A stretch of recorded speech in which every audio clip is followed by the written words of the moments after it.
आपल्याला माहीत आहे की विदर्भाच्या प्रगतीसाठी जे जे उपक्रम आवश्यक आहे ते सर्व आपण सातत्याने घेण्याचा प्रयत्न करत आहोत। मागील अनेक वर्षापासून विदर्भाची अतिशय वेगवान प्रगती होत आहे आणि याच प्रगतीला अधिक चालना देण्यासाठी आपल्या भागातील जे सांस्कृतिक विभागाशी संलग्नित जे लोक आहे, जे चित्रपटसृष्टीशी संबंधित आहे, अशा लोकांना मुंबईला जाऊन संघर्ष करणे हे फार अडचणीचे असते। त्यांना तिथं राहण्याची व्यवस्था नसते, संघर्ष असतो त्यांच्या जीवनात। तरी देखील आज विद्यमान जी चित्रसृष्टी आहे तिथे मोठ्या प्रमाणामध्ये आपल्या विदर्भाचे लोक काम करत आहे। अनेक लोक या संधीपासून मुकले असतील आणि त्यामुळे हा सेंट्रल इंडियाचे म्हणजे आज खरं म्हणजे heart of incredible India is Nagpur.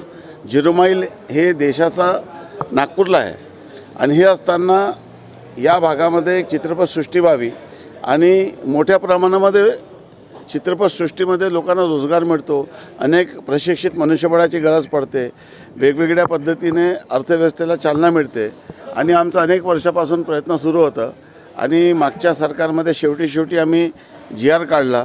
नागपूरमध्ये 3 साईट्सची पाहणी केल्यानंतर रामटेकची जागा निवडण्यात आली, त्याचा शासन निर्णय देखील निर्गमित झाला आणि आता नवीन सरकार पुन्हा स्थापित झाल्यानंतर विदर्भाच्या प्रगतीसाठी विदर्भामध्ये एक मोठी चित्रसृष्टी निर्माण व्हावी आणि एक नवीन कन्सल्टंट देखील नियुक्त करत आहोत।